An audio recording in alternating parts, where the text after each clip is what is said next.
Bismillahirrahmanirrahim. Assalamualaikum warahmatullahi wabarakatuh.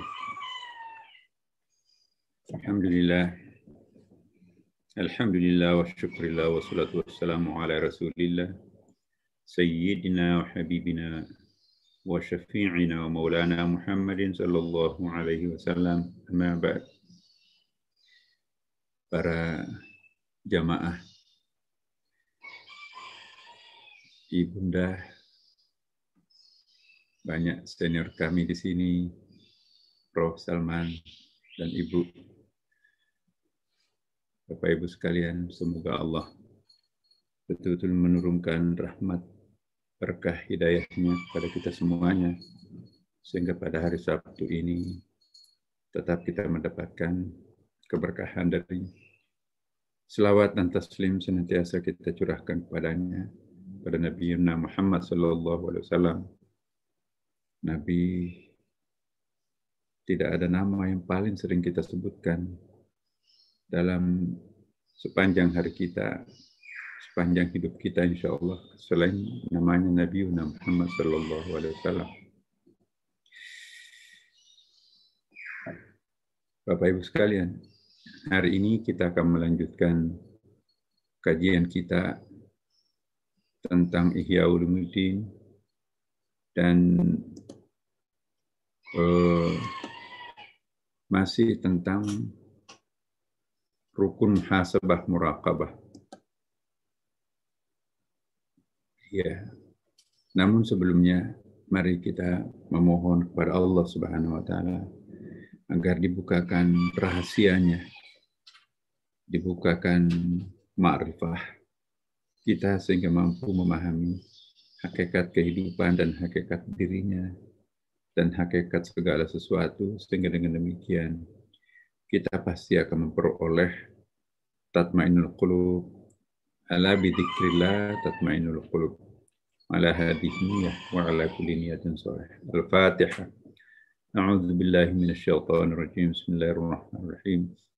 Alhamdulillahi rabbil alamin, arrahmanir rahim, maliki yaumiddin. Iyyaka na'budu wa iyyaka nasta'in. Ihdinas siratal mustaqim. Siratal ladzina an'amta 'alaihim ghairil maghdubi 'alaihim waladdallin. Amin. Bapak Ibu sekalian, pada pertemuan kita yang lalu kita sudah membahas tentang muraqabah, muhasabah, rukunnya. Yang pertama, rukun muhasabah itu ada membandingkan antara nikmat Allah yang dianugerahkan kepada kita, perbuatan buruk dan kejahatan yang dilakukan. Ya. Sementara kita tidak pernah mendapatkan jeweran darinya. Itu istidraj. Jadi jangan sampai kita terjebak di dalam istidraj. Apa itu istidraj? Istidraj itu aktif menikmati karunia Tuhan, tapi pada saat bersamaan aktif menikmati dosa dan maksiat,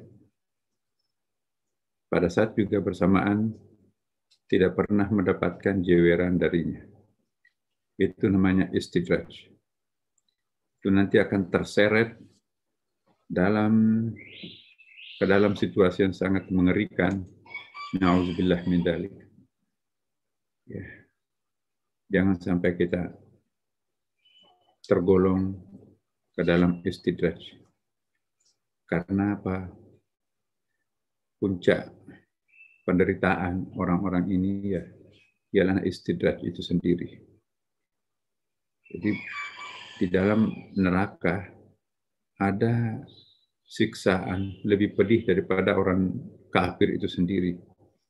Orang kafir memang masuk neraka, tetapi ada golongan termasuk orang yang berKTP Islam, tapi merasakan dahsyatnya neraka paling jahanam. Innal munafiqina fid darkil asfali minan nar.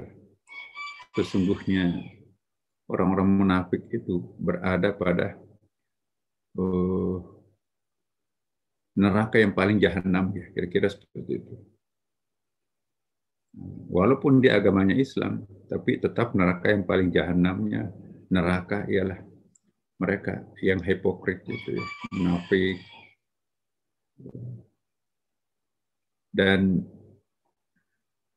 hari ini kita akan melanjutkan yang keempat, ya. Ini kan yang pertama, membandingkan antara nikmat Allah yang sedemikian banyak dan luas kita rasakan, tapi juga dosa-dosa kita nggak pernah berhenti. Ya, kejahatan yang kita lakukan bukan main, dan juga tidak pernah dapat musibah. Itu istidraj. Yang kedua, dalam muhasabah muraqabah ini juga perlu membedakan antara apa yang menjadi hak Allah dan apa yang menjadi hak dan kewajiban kita. Jadi, apa yang menjadi kewajiban kita, sudahkah kita tunaikan? Apakah yang merupakan hak Allah sudah terpatri dalam diri kita atau belum? Jadi, kita sudah menikmati hak kehidupan yang layak, kesehatan yang prima, ya, badan yang fix. Tapi kita belum menunaikan kewajiban kita, mempersembahkan yang terbaik padanya. Akhirnya kita akan merasa malu kepada Allah. Ya Allah, aku diderah oleh rasa malu. Nah, orang-orang yang mencapai makam yang lebih tinggi, lebih tersiksa diderah perasaan malu terhadap Allah daripada dibakar api neraka. Maka itu penyerahan diri itu terbagi dua, ya. Ada memasrahkan dirinya kepada Allah, taubat karena takut dibakar api neraka. Inilah yang disebut dengan taubat inabah.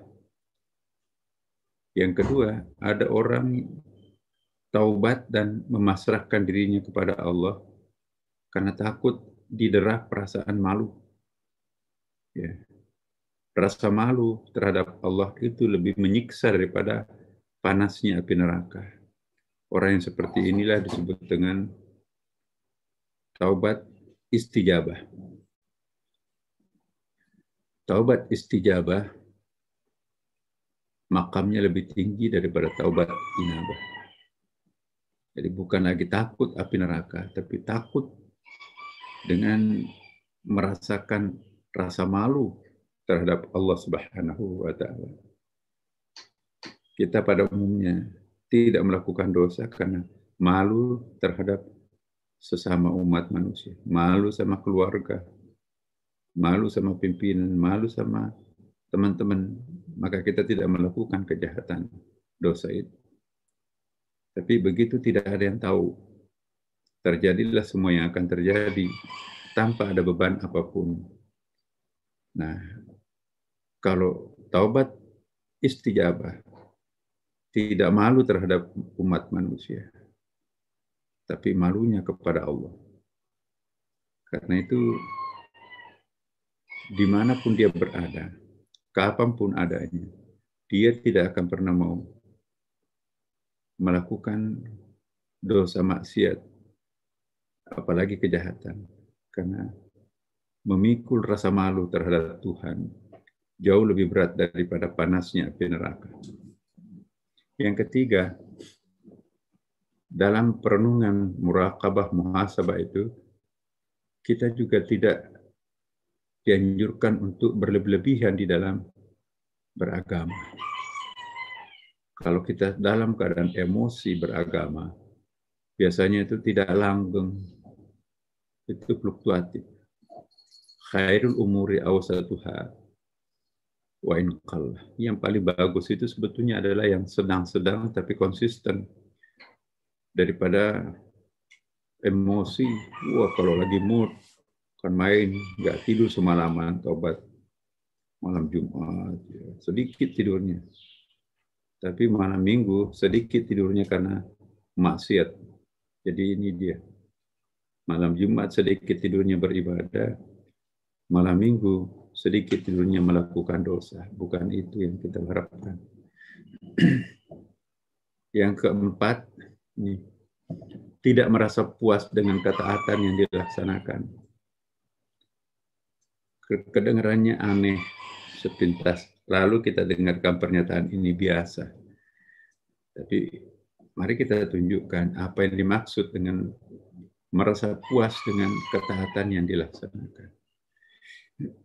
Orang yang merasa puas terhadap ibadahnya, orang yang merasa puas terhadap pengabdiannya kepada Allah Subhanahu wa Ta'ala, itu merupakan suatu bukti kedangkalan keyakinan orang itu. Ya. Justru orang yang selalu merasa fakir, ya, al-fakir Allah itu merasa miskin amal, miskin pengabdian, miskin respek kepada Allah, itu lebih baik muncul dalam hati kita daripada puas. Enak ya. Kalau kita habis mengunjungi panti asuhan, kita pelong ya. Kalau kita habis i'tikaf di masjid, waduh, hati kita jadi berbunga-bunga ya. Puas. Terasa Allah mengampuni semua dosa-dosa kita. Itu dandanan iblis. Nggak ada artinya apa-apa yang kita lakukan. Nabi Muhammad SAW yang kurang apa ibadahnya, ya, dia pernah mengatakan, kita itu masuk surga itu bukan karena amal, tapi karena kasih sayangnya Allah. Nggak mungkin kita bisa menukar apa yang kita lakukan dan apa yang diberikan Allah di surga. Bahkan sahabat mempertanyakan, termasuk engkau ya Rasulullah? Iya, termasuk aku. Aku masuk surga bukan karena amal, tapi karena kasih sayangnya Allah Subhanahu wa Ta'ala. Amal itu nggak ada artinya apa-apa dibanding dengan pemberiannya Allah terhadap kita. Saya pernah jelaskan minggu lalu. Oksigen saja yang kita anggap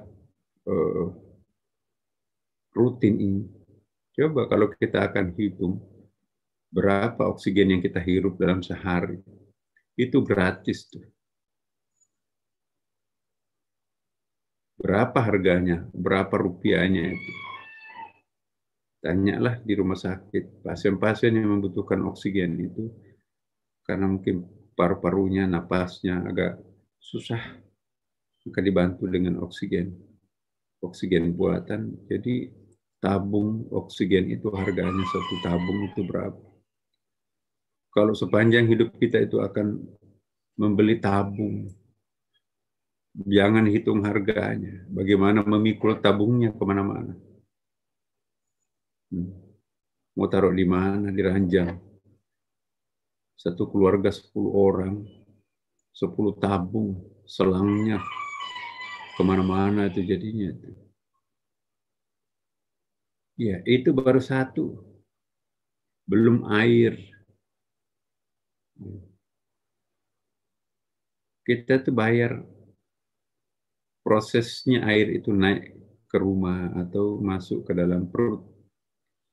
Airnya itu sendiri sebetulnya gratis dari Allah. Biaya produksi untuk mengantarkan air itu menjadi air aqua misalnya, botol kita, itu yang dibayar. Airnya sendiri itu mengalir dari sungai. Paling pajaknya dibayar. Tapi ini semuanya kalau kita hitung, fa in ta'uddu ni'matallahi la tuhsuha. Kalau kalian akan menghitung semua nikmat Allah itu gak mungkin bisa dihitung. Nah, jadi kita beribadah itu bukan menyogok Allah untuk memperoleh surganya. Bukan juga kita berdagang dengan Allah. Aku bayar engkau dengan ibadah, berikan aku surgamu. Bukan. Ibadah yang kita lakukan itu bukan untuk Allah sebetulnya, tapi itu untuk pulangnya kepada diri kita sendiri. Ya. Salat misalnya, memang ada perintahnya kan. Aqimis sholata lidzikri, dirikanlah sholat untuk mengingat aku. Untuk apa mengingat aku? Itu nggak akan memberikan poin sedikit pun buat aku, kata Allah. Ala bidzikrillah tatmainnul qulub. Ketahuilah dengan mengingat diriku, menghayati akan keberadaanku, berkontemplasi akan kehadiranku, maka kalian pasti akan mendapatkan ketenangan. Jadi Allah Subhanahu wa Ta'ala itu sama sekali tidak berkepentingan terhadap ibadah yang kita lakukan. Meskipun kita diwajibkan beribadah, bukan berarti Allah membutuhkan ibadah dari hambanya. Ini perlu kita ketahui. Seandainya kita semua para hamba jadi iblis, jadi kafir, jungkir balik kekafirannya, tidak akan berkurang ketuhanannya Tuhan. Ya. Demikian pula sebaliknya, sebesar apapun, sebanyak apapun ibadah yang kita lakukan, itu tidak akan memberikan kepuasan apapun terhadap Tuhan. Tidak akan memberikan nilai tambah apapun terhadap Tuhan. Seandainya kita jadi malaikat semuanya, nggak ada yang berbuat dosa, tidak akan bertambah ketuhanannya Tuhan. Tuhan dari sononya sudah jadi Tuhan.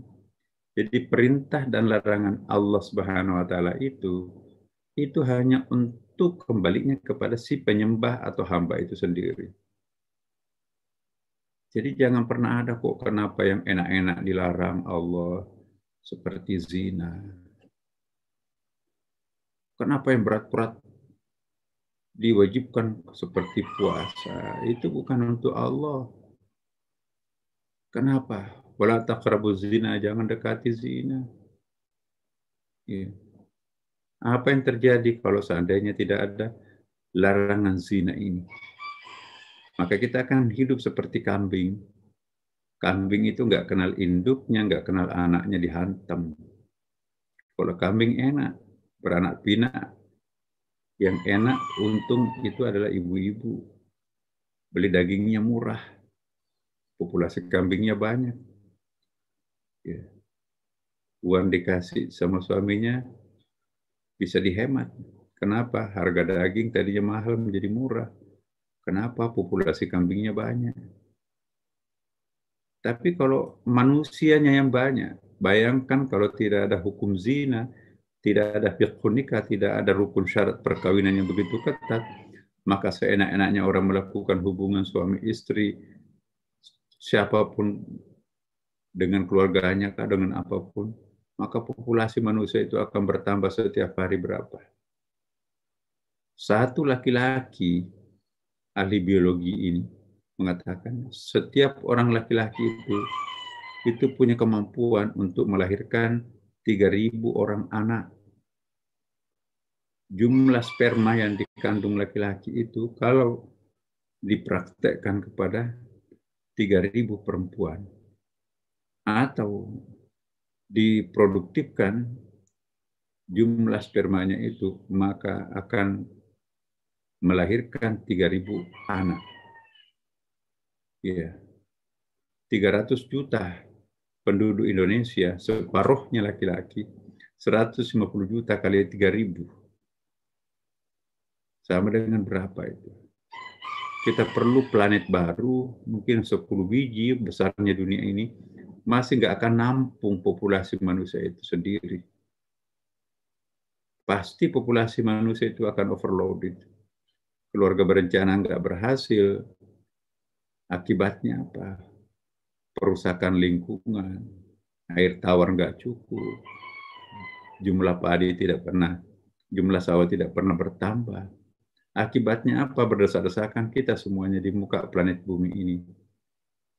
Ya, kalau kambing enak disembelih, tapi kalau manusia perasaannya saja disinggung, hak asasi manusia, HAM akan ribut gitu. Apalagi kalau dirinya yang dikorbankan. Jadi semua perintah dan larangan Allah itu kembalinya kepada manusia. Mogok menyembah kita semuanya kepada Allah, tidak akan berkurang ketuhanannya Tuhan. Kita menyembah total semuanya, jadi malaikat kita kepada Allah semuanya. Menyembah itu juga tidak bertambah ketuhanannya. Jadi untuk apa Allah menetapkan larangan, menetapkan kewajiban? Itu kembalinya kepada Allah. Bentuk pemanusiaan Allah terhadap hambanya, dia menurunkan perintah dan larangan. Kenapa kita dilarang mencuri, dilarang merampok? Itu untuk Allah atau untuk kita? Ya untuk kita. Kenapa Allah melarang kita untuk merusak alam semesta? Untuk dia, hey, jangan rusak alam, aku menyaksikan alam itu indah. Ya, aku akan menyaksikan hijau-hijauan, gunung itu enak, itu. Nggak butuh Tuhan seperti itu. Pemandangannya tentu lain dari kita sendiri. Tapi untuk apa? Itu untuk manusia itu sendiri.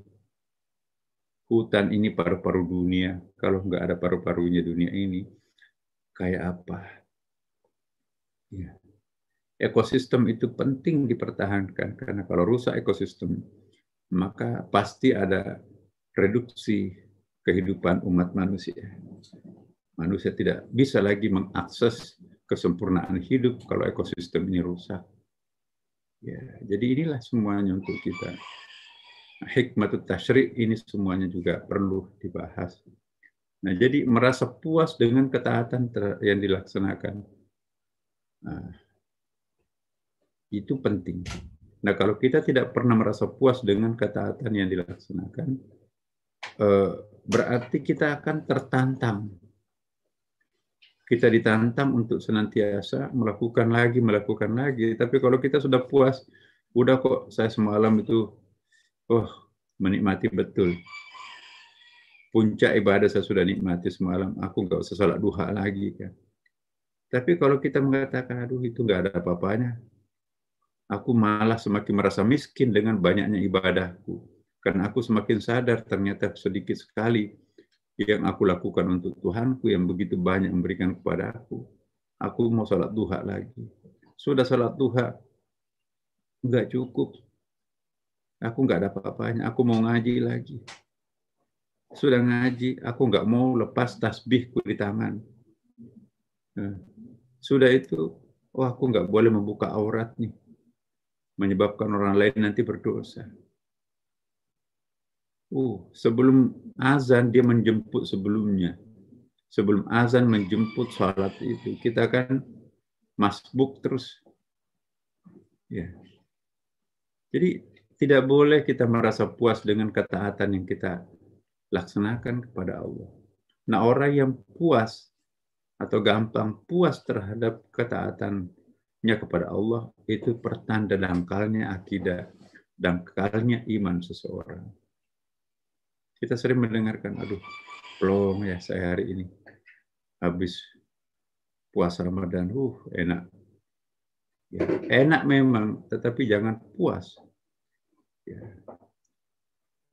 Merasa fakir di hadapan Allah, itu yang sangat penting. Ya. Kita itu kadang-kadang salah kaprah dalam mengucapkan syukur. Saya bersyukur, ya, karena anak saya sudah berhasil semua, bekerja semua. Saya juga bersyukur sehat-sehat semua. Saya bersyukur orang tua saya juga di kampung juga sehat-sehat. Sudah punya rumah di Jakarta, alhamdulillah. Sudah punya kendaraan yang bisa menjemput, mengantar kita ke tempat tujuan. Sesekali juga rekreasi di kebun. Udah punya kebun, udah punya. Jadi seolah-olah merasa puas. Tapi bagi orang yang melakukan muhasabah, itu bukan punya aku. Itu dipinjam dari Allah. Kebun itu punya siapa? Mobil itu sebetulnya punya siapa? Apakah aku punya milik? Rumah ini rumah siapa? Apakah betul ini rumahku? Ini kita pinjam dari Allah. Bahkan badan ini pun juga bukan badanku. Nyawa ini juga bukan nyawaku. Roh ini pun juga bukan nyawaku. Bukan rohku. Aku bukan aku, sebetulnya semuanya adalah milik Dia. Aku tidak ada apa-apanya. Memang aku tidak ada apa-apanya. Dalam posisi seperti ini kita nggak mungkin puas. Apa yang bisa kita banggakan dengan properti yang kita miliki? Itu bukan milik kita. Pemilik hakikat itu adalah Dia. Jangankan harta, nyawa yang kita miliki, badan, tangan, kaki, itu tangan siapa sebetulnya? Ya. Jantung yang kita miliki itu jantung siapa? Kalau jantung aku, ya aku nggak boleh sakit dong. Jadi kalau nyawa ini punya siapa ya? Yang punya nyawa Dia, kalau kapanpun juga mau diambil. Seandainya kita merasa memiliki nyawa itu, ya jangan pergi nyawa. Hiduplah 1000 tahun, kan enggak kan? Nah, jadi perenungan suci seperti ini perlu. Ya, salah kaprah world view, ada namanya world view itu, pandangan dunia kita itu seperti apa. Kita melihat dunia ini kayak apa. Innamal hayatad dunya la'ibun. Dunia ini sebetulnya adalah permainan sandiwara ya. Kayak Fata Morgana. Fata Morgana itu di depan kita itu kayaknya ada air di tengah jalan tuh. Begitu kita mendekat, nggak ada air. Jadi tipu-tipu mata lah kira-kira. Dunia ini tipu-tipu mata. Menderita kita, bahagia kita, itu tipu-tipu mata juga. Tipu-tipu perasaan.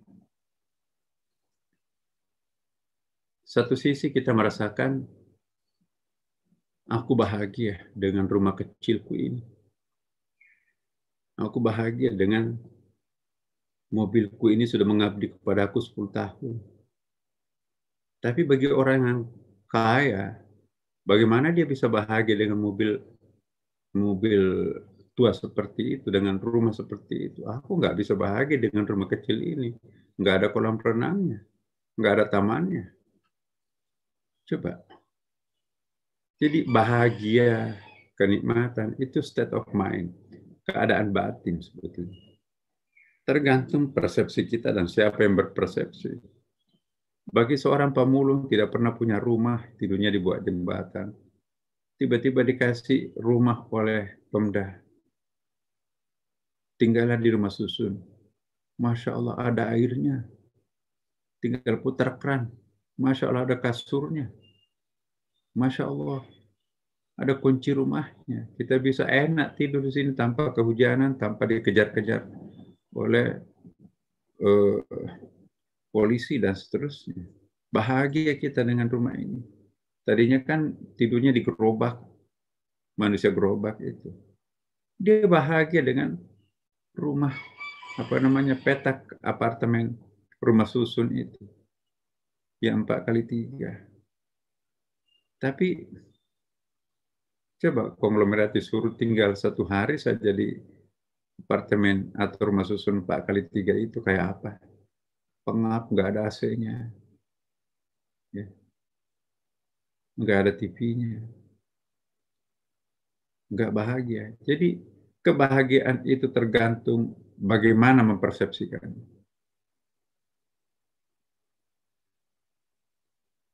Ada orang ya, sakit gigi, lubang giginya sedikit. Waduh, meronta dia. Seluruh orang di rumahnya ikut sakit gigi. Pergi ke kantor, semua stafnya ikut sakit gigi.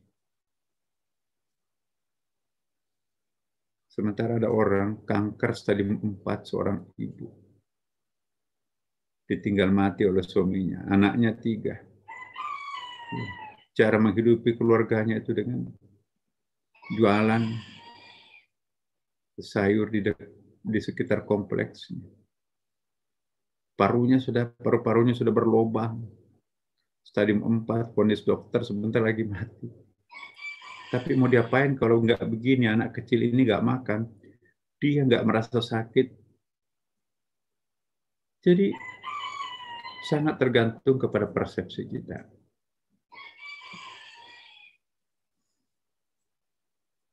Ya, ini dia. Kita tidak boleh merasa puas dengan ketaatan yang kita laksanakan. Di atas langit masih banyak langit. Jangan puas kalau sudah merasa masuk ke dalam, membuka, menemukan isi. Enggak. Ibarat bawang, di dalam kulit masih ada kulit, di dalam kulit ternyata masih banyak kulit. Apa yang disangka isi ternyata masih kulit. Kita terkecoh. Nah, inilah ilmu sederhana seperti ini disampaikan oleh Syekhuna Imam Al-Ghazali.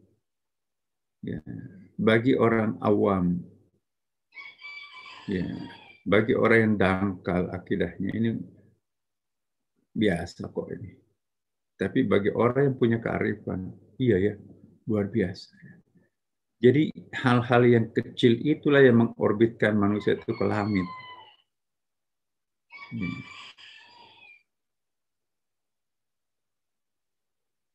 Kalau ada orang membutuhkan hal besar yang memancingnya untuk percaya kepada Allah, dia butuh mukjizat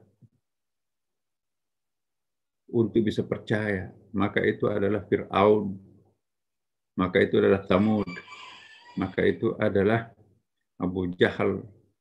Mukjizat yang bisa mengangkat, mukjizatlah yang mampu meyakinkan dirinya. Tetapi orang yang mendapatkan hidayah, informasi kecil tapi itu sangat berharga, sudah mampu melangitkan dirinya. Seperti ini. Kan biasa kita dengar tuh. Tidak merasa puas dengan ketaatan yang dilaksanakan. Nasihat ini seringkali kita dengarkan. Jangan merasa puas terhadap apa yang Anda capai. Ya, aku juga tahu kok. Tapi kalau kita terima dengan penuh akseptabilitas ya, kesediaan diri untuk menerima dengan penuh ketulusan, oh iya ya.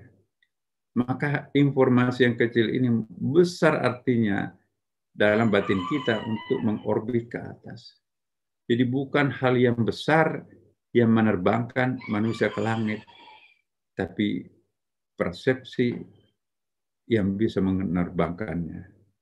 Iya ya. Oh iya ya. Nah kalau kita sudah mulai bisa merasakan, oh iya ya, itu pertanda iman sudah mulai merasuk ke dalam sum-sum, ke dalam diri kita yang paling dalam. Jika perasaan puas itu muncul, cepatlah membayangkan perbuatan buruk dan maksiat yang besar yang pernah dilakukan. Mati puasan itu. Hari ini baru aku 1 kali puas. Hari ini aku baru 1 kali sujud. Baru 1 kali salat sunat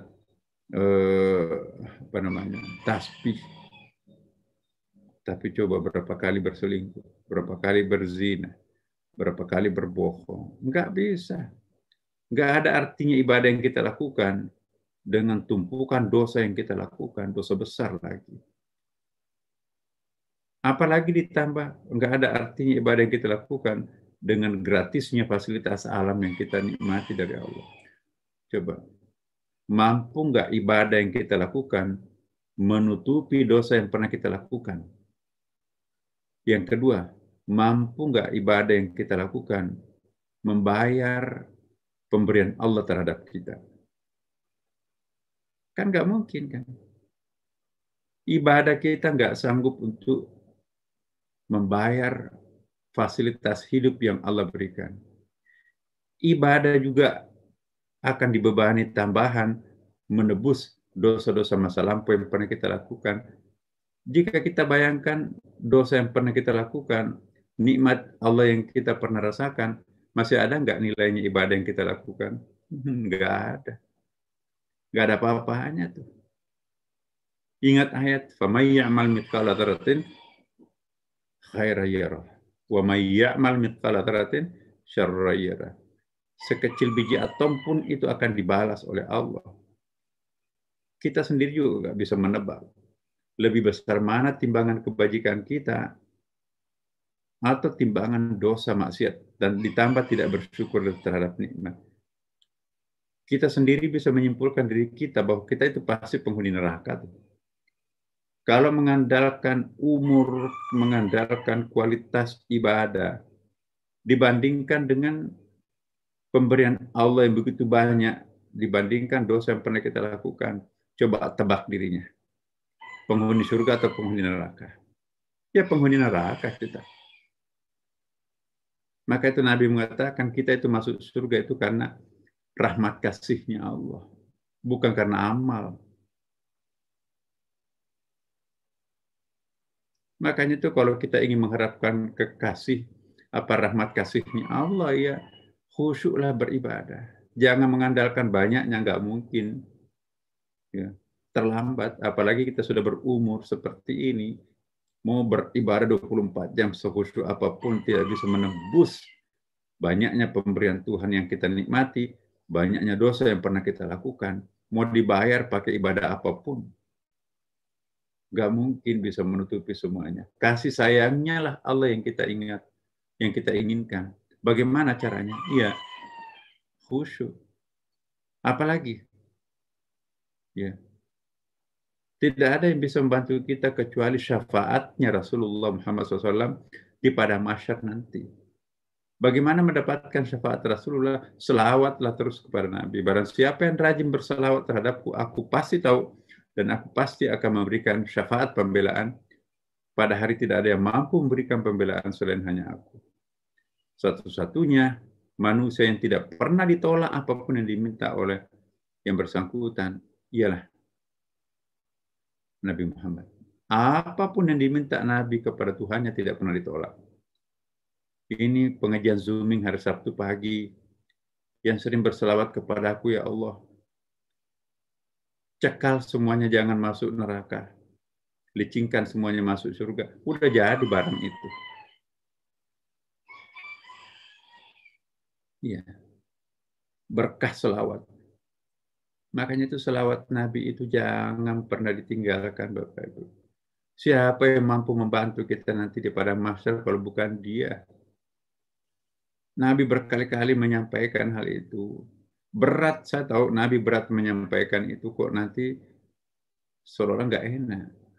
Menyuruh orang berselawat kepadaku, ya itu jangan sampai ada ego di situ. Tapi demi untuk umatku, maka terpaksa aku menyatakan, barang siapa yang rajin berselawat terhadapku, maka aku akan pasti tahu dan aku akan memintakan syafaat. Berat untuk diucapkan kata-kata itu oleh Nabi, tapi demi untuk umatnya, maka terpaksa. Nah bagi kita, pemberian berat ini harus dihormati, dihargai. Saking cintanya Nabi terhadap kita, maka diungkapkan itu rahasianya kepada kita. Bukan Nabi ria, bukan Nabi mendemonstrasikan kehebatannya di depan Allah, enggak. Tapi karena cintanya Nabi terhadap umatnya, dia bocorkan rahasia itu kepada kita. Mari kita berselawat terus, Bapak Ibu.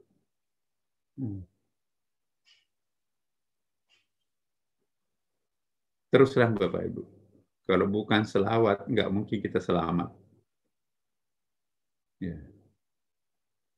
Ibu-ibu majelis taklim itu selalu berselawat. Wahai ibu, jangan memandang enteng selawat Nabi. Itu pekerjaannya Allah, itu pekerjaannya malaikat, itu pekerjaannya wali dan pekerjaannya orang soleh. Innallaha wa malaikatahu yusalluna 'alan nabi. Sesungguhnya Allah dan para malaikatnya yusalluna, berselawat.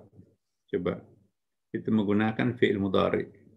Berarti dulu, sekarang, dan akan datang Allah, malaikat, dan orang-orang dekatnya senantiasa berselawat terhadap Nabi. Ya ayyuhalladzina amanu, wahai orang-orang yang beriman. Kalau nggak beriman ya nggak usah, nggak dipanggil kok itu. Kalau kita beriman, sallu alaihi wasallimu tasliman. Berselawatlah kepada Nabi dengan selawat yang penuh kesyahduan. Allah yang memerintahkan seperti ini. Ayat loh. Tidak mungkin Allah memerintahkan sesuatu tanpa makna. Tidak mungkin Rasulullah membuka ya dirinya untuk mengatakan seperti itu. Kalau bukan demi cintanya terhadap umatnya. Alangkah pelitnya mulut seseorang kalau pelit berselawat terhadap nabinya. Puncak selawat Nabi itu manakala terasa rohnya Rasulullah datang di sekitar kita. Ya. Dan inilah ilmunya para wali, ilmunya para ulama besar. Ya. Bagaimana mengundang rohnya Rasulullah datang bersama kita. Ya. Nabi itu sangat sensitif. Begitu namanya disebutkan, maka langsung pekah, oh ini ada umatku yang memanggil nama aku. Apalagi kalau panggilannya itu panggilan rahasia. Ya, apalagi kalau panggilannya itu panggilan-panggilan yang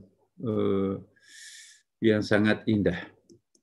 Nah, inilah yang dilakukan dalam tradisi Nahdliyin, Nahdlatul Ulama itu kan. Saya pernah tanya waktu saya masih Khatib Am, Sekretaris Umum PBNU, ya Syekh, saya nggak temukan dalilnya. Kok kenapa kalau kita berselawat berdiri? Saya cari hadisnya kok nggak ada ya. Apa kata Syekh? Ulama-ulama besar kita itu. Masa kepala negara hadir dalam ruangan, hadirin dimohon berdiri, kepala negara memasuki ruangan. Ini rohnya Rasulullah datang, masa tidak memberikan penghormatan? Jadi kita berdiri. Bagaimana kita tahu kalau rohnya Nabi datang? Oh iya, kalau kamu memanggil kode rahasia, nama rahasianya Rasulullah, maka Nabi pasti akan datang di majelismu. Waduh, di pondok itu kayaknya saya nggak pernah dapat itu. Nama rahasianya Nabi kalau kita akan undang hadir, rohnya bergabung. Misalnya kita undang Rasulullah bergabung dalam Zooming ini. Kita ajak rohnya beliau untuk mengintip, inilah wajah-wajah. Ya. Tidak menyembunyikan dirinya di balik zoomingnya, hanya namanya doang yang muncul. Nanti Nabi nggak melihat loh wajahnya. Di sini hanya sedikit yang memunculkan wajahnya, yang lainnya nama. Bagaimana Rasulullah bisa mengenali wajahnya kalau tidak muncul? Nah, sekarang kita akan undang. Ya, apa kata Syekh? Barang siapa yang memanggil namanya Rasulullah, ya, dengan suara batin dan kode rahasianya itu, ya saya ingin sampaikan pada kesempatan ini, Bapak Ibu. Ya, barang siapa yang mengundang Rasulullah dengan nama-nama rahasianya Rasulullah, maka itu pasti akan mendapatkan keberuntungan. Maka itu saya mohon izin ya pada kesempatan ini, Bapak Ibu sekalian, mari kita berselawat, ya, pejamkan mata, niatkan kita akan bersilaturahim dengan Rasulullah Muhammad SAW dengan memanggil nama rahasianya. Nama rahasianya Rasulullah ialah Taha yang menjadi surah Taha dan Yasin yang menjadi nama surah Yasin. Dua nama itu menjadi nama surah dalam Al-Quran. Taha yaitu Nabi Muhammad, Yasin yaitu Nabi Muhammad. Barang siapa yang memanggil namanya dengan Taha dan Yasin, rohnya Rasulullah akan mengintip dirinya, merindukan dirinya. Oh, ini hambaku, ini umatku. Salatullah, salamullah, ala taha rasulillah. Salatullah, salamullah, ala yasin habibillah.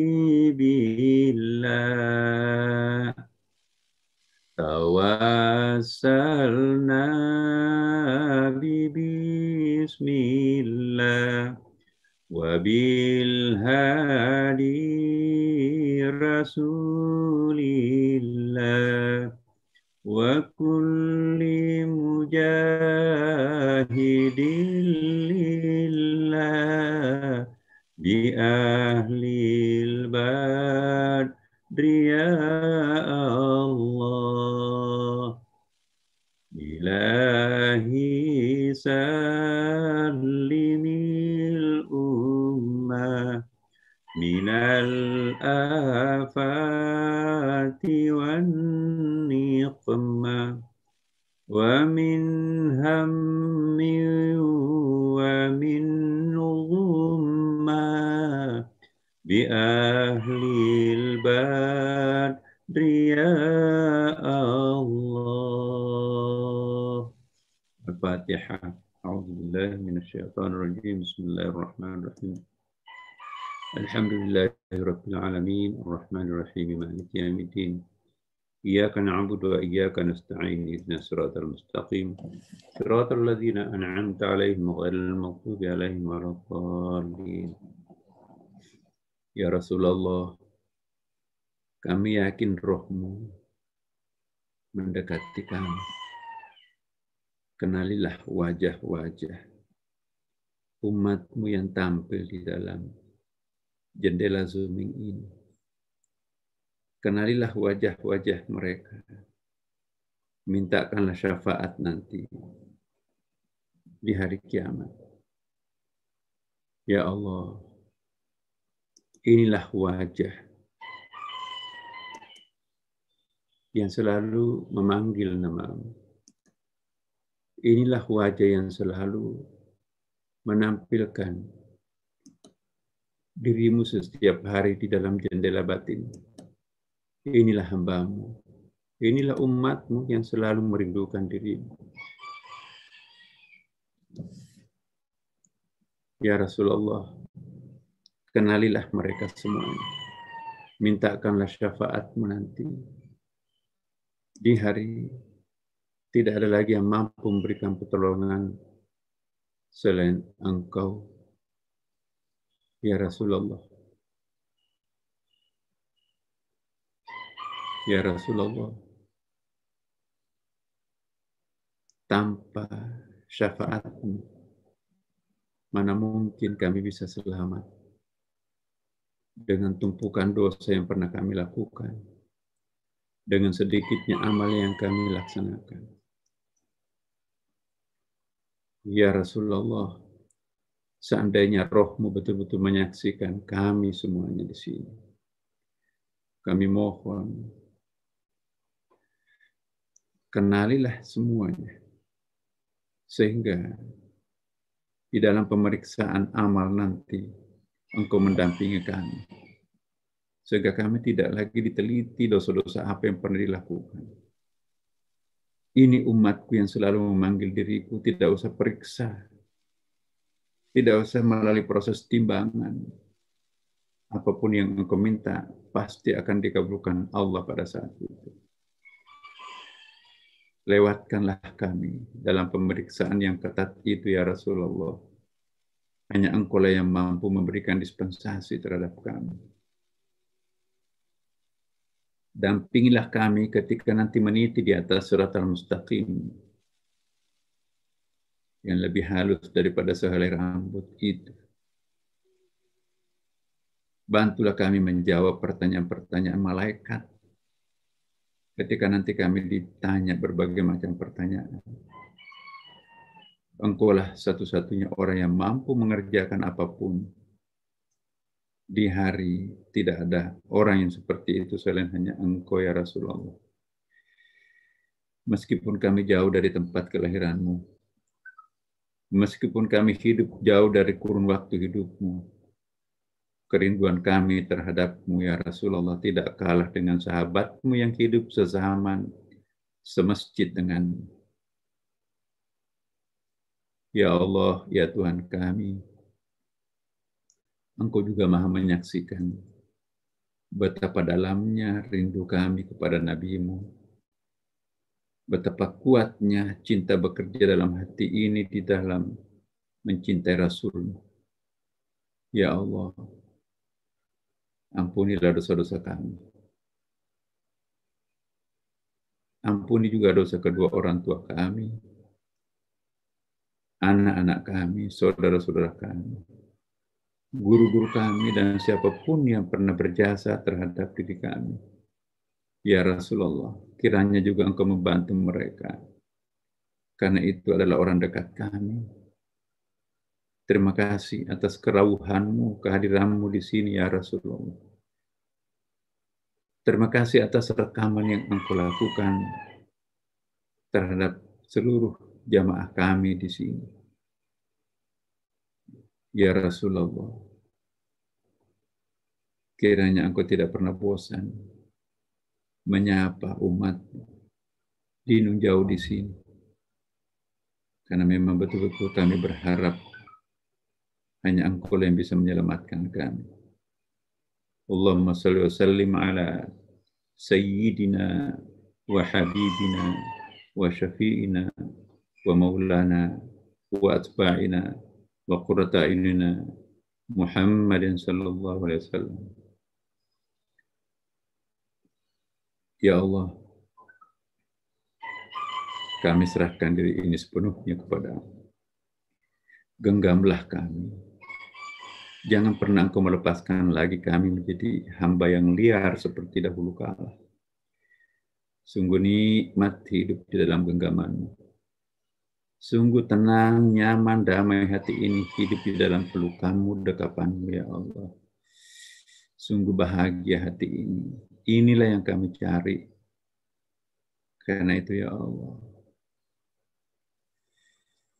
jemputlah kami semuanya dalam keadaan husnul khatimah. Seandainya hari-hari esok kami lebih banyak dosa yang kami lakukan daripada amal, maka jemputlah kami sesegera mungkin ya Allah. Tapi seandainya masih ada peluang untuk menambah amal kami, panjangkanlah umur kami ya Allah. Berikanlah sesuatu yang terbaik dari sisi-Mu ya Allah. Allahumma taqabbal du'ana. Rabbana atina fid dunya hasanah wa fil akhirati hasanah wa qina adzabannar. Walhamdulillahi rabbil alamin. Wassalamualaikum warahmatullahi wabarakatuh.